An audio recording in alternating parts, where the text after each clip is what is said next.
Because of potential toxicity, bacterial resistance, and the availability of more effective alternatives, chloramphenicol is rarely used in the United States. So we'll make this sketch quick. On an exam, this drug might come up during a clinical scenario that involves the treatment of patients during a meningitis epidemic in a developing country, and will probably focus on the severe side effects of this drug, which includes anemias and gray baby syndrome. Well, with a name like chloramphenicol, we couldn't help but make this sketch take place at a chlorinated swimming pool. So let's get started. Chloramphenicol is a potent inhibitor of microbial protein synthesis. To show this, we have a woman sitting next to the pool on a typewriter. She brought her work home with her and is getting some typing done while the kids play in the pool. Typewriter look familiar? Almost ribosome-like. Chloramphenicol binds reversibly to the 50S subunit of the bacterial ribosome and inhibits peptide bond formation, thus stopping this mom's translation. Whenever you see the ribosome typewriter, think of a paper jam, representing bacteriostatic. Inside the pool, we're going to cover the two main uses for chloramphenicol that you need to remember: meningitis and Rocky Mountain spotted fever. Let's start with meningitis. As mentioned earlier, chloramphenicol is not widely available in the United States. However, it's still used in developing countries where it's often the cheapest treatment available for meningitis. For example, epidemics of meningitis due to Neisseria meningitidis are reported almost every year in sub-Saharan Africa, and empiric treatment often involves 1 or 2 intramuscular injections of long-acting chloramphenicol. In fact, chloramphenicol is active against the usual meningitis culprits: strep pneumo, H-flu, and Neisseria meningitidis. To highlight activity against these meningitis-causing bugs, let's sketch in a kid playing in the pool wearing a water polo cap that looks just like our recurring meningitis space helmet, with red meningitis mohawk and all. He's playing with a globe-themed ball to symbolize chlorampphenicol's use in developing countries across the world. His sister is climbing up the side of this pretty awesome landscaped pool. Wait a minute. Spots on her hands and feet? Wait, are those ticks?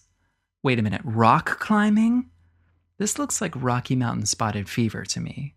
Chloramphenicol may be an alternative agent to consider in serious rickettsial infections, such as Rocky Mountain spotted fever caused by Rickettsia rickettsiae.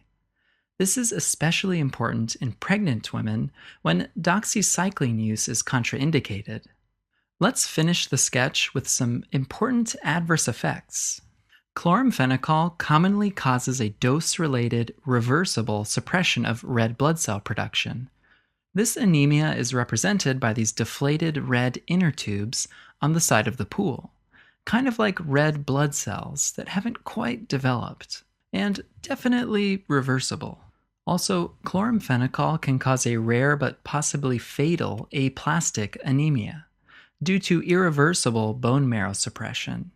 A clear plastic bone, here shown as a floating pool raft, is a recurring sketchy symbol for aplastic anemia.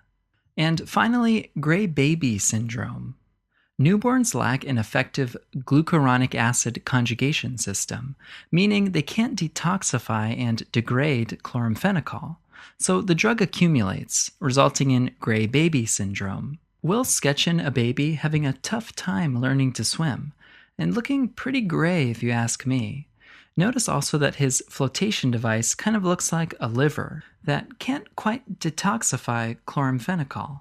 The syndrome involves flaccidity, hypothermia, gray color, and shock, and this baby does look pretty gray and flaccid to me. To avoid this effect, chloramphenicol is used with caution and with limited doses in infants.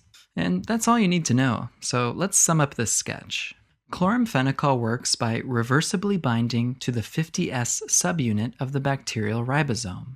Because of potential toxicity, chloramphenicol is rarely used in the United States. However, it's still used in developing countries, especially useful during meningitis epidemics.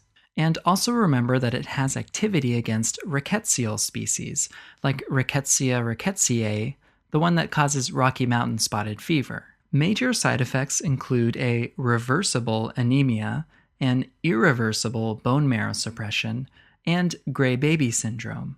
So remember, later in life, when the hospital seems a little too confining and you want to see the world and do some volunteer work abroad, keep chloramphenicol in mind during that meningitis epidemic.